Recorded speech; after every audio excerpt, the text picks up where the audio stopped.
Depending on who you talk to, if you talk to, for instance, Lemmy Kilmister, he would just say, it's all rock and roll, we're all in the same camp, let's just get along. If you talk to, like, for instance, Steve Harris of Iron Maiden, he absolutely despises punk. But metal had metal is hotly contested, was hotly contested as the music of the Disaffected, especially during this time.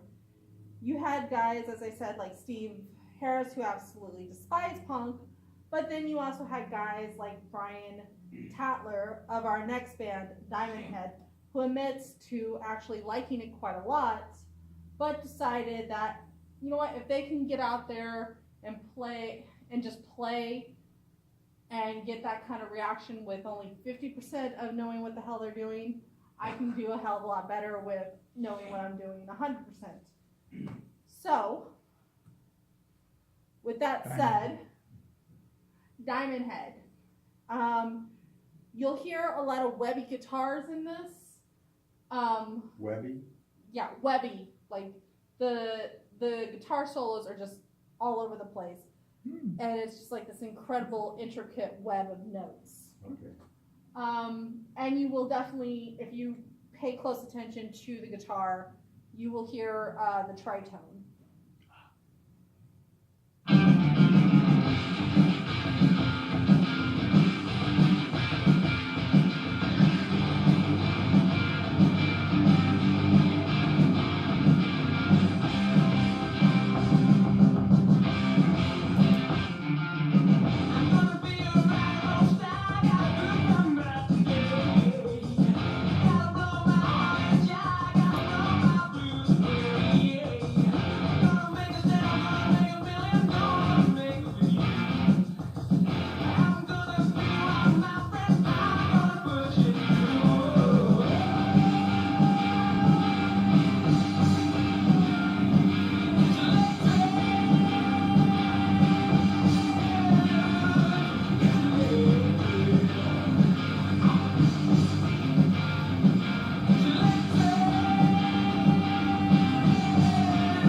that we're going to visit, we're actually going to get 2 for 1 here. This is a band that Neil Kay actually helped break. And basically what happened was, the band I'm talking about, of course, is Iron Maiden. This band didn't just build on what had come before, but they were the first to give metal a mascot. Eddie. The very many faces of Eddie. And I can tell you as a kid, my first Iron Maiden album was this album, Killers.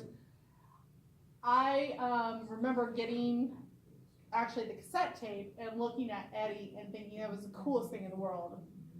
To a very twisted 8-year-old little girl who loved movies like The Exorcist, Eddie was just freaking awesome. Wait, I can't see Eddie real well. What am I looking at? Eddie. Take me through the faces of Eddie. Well, this is only a few faces of Eddie. Okay, Trust me, there are a lot more. But essentially, Eddie changed from whatever the theme of the album was to fit that album. So, Killers, he's killing someone. The Trooper up there, he is a soldier. Power Slave, he was in Egypt. Okay. With Peace of Mind, he's in a straitjacket. So there are very many variations of Eddie. Oh, I like the straight. There are very many variations of Eddie. Is there some common denominator, so if you saw an Eddie, you would know that's an Eddie? Eddie actually is just essentially, he's the mascot of metal, but he essentially is to embody all of us and what eventually will happen, because sooner or later we're all going to end up in the ground looking like Eddie. Oh, he kind of has a zombie look? Zombie, corpse, Okay. you know. This, and I can tell you from actually going to see Iron Maiden several times, anytime Eddie comes out, it is the hugest pop in the world. Wait, he comes out at the get-togethers? Yeah, well, he'll come out at the concerts. They'll have Eddie giant impersonator. Eddie. A giant? Yeah, like a giant Eddie. Sometimes it's a guy in a giant suit on stilts or something. Like Big Bird? Kinda. Mm. Yeah, he's like the Big Bird of metal. Okay. I can also tell you that when I met Eddie as a 5-year-old, You met him. yeah, I went to a metal concert with At my 5? uncles. With At your cool 5. grandfather? No, with my uncle. Ah. But it was like meeting Santa Claus and Wow. Jesus all rolled into one. It was awesome. I'm looking up this giant rubber thing and going, Eddie! It was. So Just could you get your arms around him and give him a hug? I hugged his leg. There you go. Well, it was like 10 He's feet really tall. big, huh? Yeah, it was a 10-foot tall thing. Sounds mechanized. Sometimes they're small, sometimes it's a little smaller, but it just depends. But this is a song that they will bring Eddie out to. Okay. This is the song named after the band Iron Maiden. And the reason we're doing a double shot is actually so you guys can hear their original vocalist, Paul Di'Anno. And then you're going to get to hear the vocalist that they made, that they're more well known for, which is Bruce Dickinson. So this is Eddie, or this is Iron Maiden with Paul Di'Anno.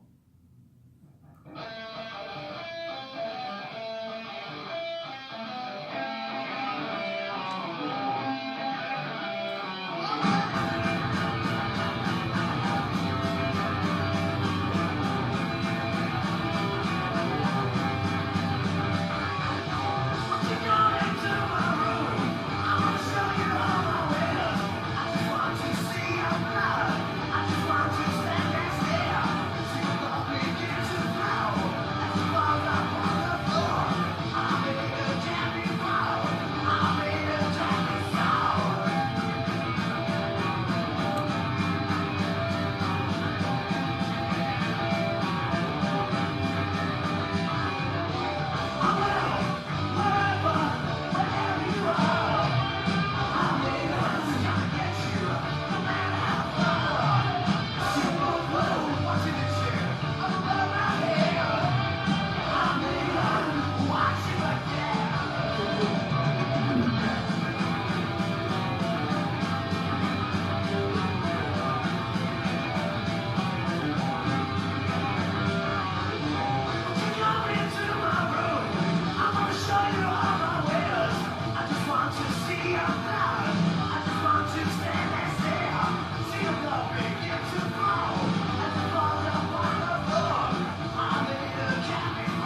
So when you go to these concerts, do you guys dance or you just kind of bop up and down? We mosh. Mosh, that's a new word. Not really. Moshing's been around for a long time. Oh, I missed it. How does one mosh? I'll send you a documentary on the history of moshing if you like. Thank you. So up next is their vocalist, Bruce Dickinson, with probably one of my top 3 favorite Maiden songs, which is Number of the Beast. But real quickly about Paul Di'Anno before we move on to Bruce. Paul Di'Anno actually earned Iron Maiden a little bit of cred with the punk rock group, with punk rock fans, and they were actually offered a record deal early on in their career if they all cut their hair and played punk music. What? They said, thanks, but no thanks, we're just going to leave our hair long and stick with the Iron Maiden plan, we'll see in a few years. Bruce you'll definitely hear the difference in vocalizations. Bruce's range is a lot more larger and a lot more operatic. So without further ado, Well, see, for the devil sends the beast with wrath, because he knows the time is short. Let him who hath understanding reckon the number of the beast, for it is a human number. His number is 666. I lived alone, my mind was blank. I needed time to think, to get the memories from my mind. What did I see? Can I believe that what I saw that night was real and not just fantasy? Just what I saw.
Yes, Henry. About moshing, Yes. is it really helpful to mosh while you're listening to heavy metal music? It definitely puts you in the music will kind of affect your body Yeah. to move. So are you and- gonna give us mosh lessons? Everyone would have to sign consent forms because I don't want to be responsible if someone breaks something. But there is an etiquette. There is an etiquette to moshing. You could go over the rules. If you guys want a moshing class, I'd be happy to show you. Another day though. Yeah. Yes. I would recommend everyone get good sturdy shoes. Can't do it in Maybe wrap your ankles up with the ace wraps. New Balance? In the mosh pit. You what? My grandson crushed his ankle in the mosh pit. Ooh, it's dangerous. It can be, but there are definite rules. We're actually going to kind of skip ahead because when I did this, I didn't realize how long. When I put this all together, I got a little too excited. So we're going to skip ahead to a band that's a little bit more important than Tigers of Pantang in my view. So the next band on our Twisted Yellow Brick Road is a band that I've already mentioned when we talked about Motorhead, and that is the band Girl School. Girl School didn't just serve as an opening act for the band Motorhead, but they were the first all-girl metal band. So they are huge influencers in metal for being an all-female act. And they're still touring, they're awesome, and they have had basically, this band basically paved the way for bands and artists like Kitty, Doro Pesh, Alyssa White-Lutz from Arch Enemy, her predecessor in Arch Enemy, Angela Glaus, Lita Ford, Joan Jett, and so many others. So here is Girl School with Race the Devil.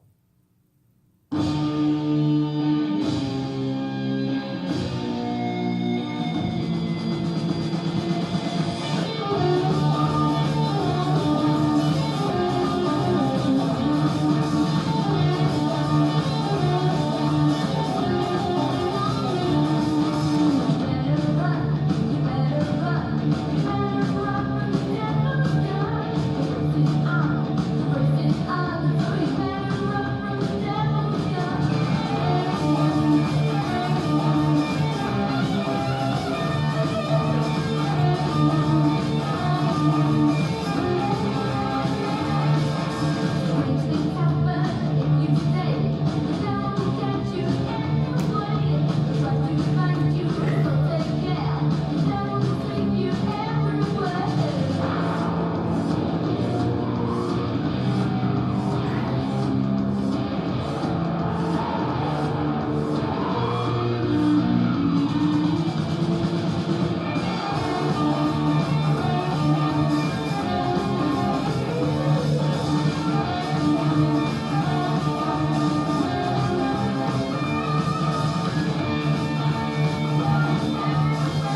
definitely, in my opinion, is definitely criminal that they are not really recognized outside of metal, or that they get just as much recognition for being innovators as Sabbath or the Beatles or the Rolling Stones. Even Lemmy has said that they deserve a hell of a lot more credit than they ever got and continue to get. But with that said, up next is Angel Witch. Rising from the ashes of another band, Lucifer, Angel Witch would achieve popularity and interest with a little happy song called Baphomet. So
that, do you guys want to take a break? Sure. Yes, Mike. Take five. Take back. Yeah. I guess that's the break. Very good. Oh, great. Do my dishes. See how we're doing.